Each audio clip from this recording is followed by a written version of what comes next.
Vlastná energia, nízke ceny, rozvoj obnoviteľných zdrojov a koniec závislosti od nespoľahlivých dodávateľov. Európska únia chce v najbližších rokoch postaviť rokmi zaužívané zvyky hore nohami a v oblasti energetiky byť čo najviac sebestačná. Musíme sa pozrieť realite do očí, keďže vyše 2/3 európskej spotreby energií zabezpečujú práve fosílne palivá. Elektrina, ktorá je kľúčom k prechodu na obnoviteľné zdroje, tvorí menej ako 25%.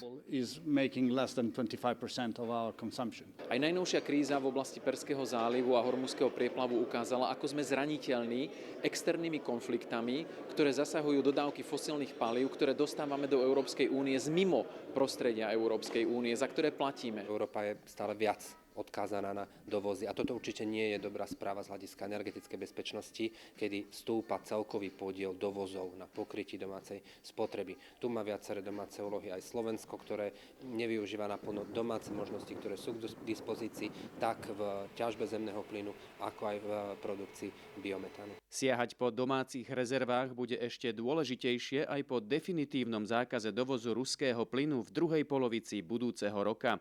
A to aj napriek tomu, že do Európy ho smeruje oveľa menej ako pred vojnou na Ukrajine. Ide ale o stále veľmi zásadné množstvá, ktoré nie je jednoduché nahradiť a zároveň sa ocitáme v zmenenom geopolitickom kontexte, ktorý je plný neistot.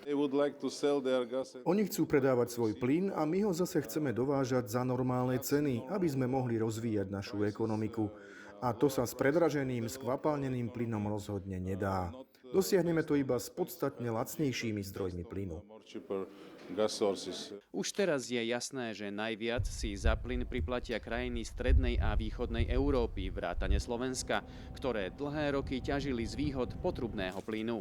Tie náklady na prepravu sú pomerne signifikantné a očakávame ich od nejakých 4 do 10 eur za megawatt hodinu, čo nie sú malé peniaze, hlavne v kontexte toho, keď porovnáme, koľko stál plyn ako komodita pred začiatkom vojny na Ukrajine, keď sme sa bavili o cenách od 15, 20, 22 eur za megawatt hodinu. Dnes sú dvojnásobné a to nás v Európe ešte čaká bitka o plyn so zvyškom sveta, aby sme mohli pred zimou dostatočne naplniť zásobníky. To, čo očakávam, je, že obchodníci s plynom budú hľadať alternatívne zdroje, ktoré budú cenovo najvýhodnejšie a zároveň budú hľadať trasy, ktoré sú najlacnejšie, aby tento plyn dopravili na Slovensko. Momentálne rokujeme s desiatkami spoločností, nadnárodných spoločností, aby sme si zabezpečili plyn aj po tom roku 2027 pre našich zákazníkov. Všetci sú zvedaví na to.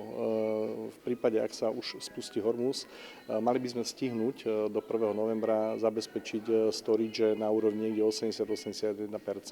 Ak sa to posunie, tá dohoda, alebo respektíve otvorí Hormuz niekedy v júli až auguste, je tam riziko, že to naplnenie zásobníkov by mohlo byť niekde na úrovni 65%. Pri zaistení alternatívnych dodávok bude podstatné hlavne to, v akých objemoch bude k dispozícii dodatočný objem skvapalneného zemného plynu, ale aj produkcia v Európe, kde sa pohľady upínajú napríklad k Rumunsku, ktoré má zvýšiť produkciu plynu. Pre Brusel je energetická bezpečnosť a sebestačnosť jednou z priorít. Nebude to síce rýchly proces, no postupnými krokmi aj vďaka ozeleňovaniu plynárenstva to nie je nereálny cieľ. Aby sme neboli zraniteľní, aby sme neboli závislí a zároveň aby sme aj znižovali energetickú náročnosť, zvyšovali efektívnosť využívania energetických zdrojov. A samozrejme tu sa ponúkajú obnoviteľné zdroje ako niečo, čo už v Európskej únii máme. Obnoviteľné zdroje zatiaľ nie sú v stave, že by v krátkodobom horizonte vedeli fosílne paliva, ale hlavne zemný plyn nahradiť. Suma sumárum, zdá sa, že plynu by malo byť na trhu dosť. Otázne je len to, za akú cenu ho budeme kupovať. Na teraz to vyzerá tak, že budeme musieť siahnuť hlbšie do vrecka. Ja si stále myslím, že Európa je kontinent, ktorý je relatívne bohatá oproti ostatnému zvyšku sveta a Európa si vždy bude môcť dovoliť ten plyn kúpiť, aj keď bude drahší.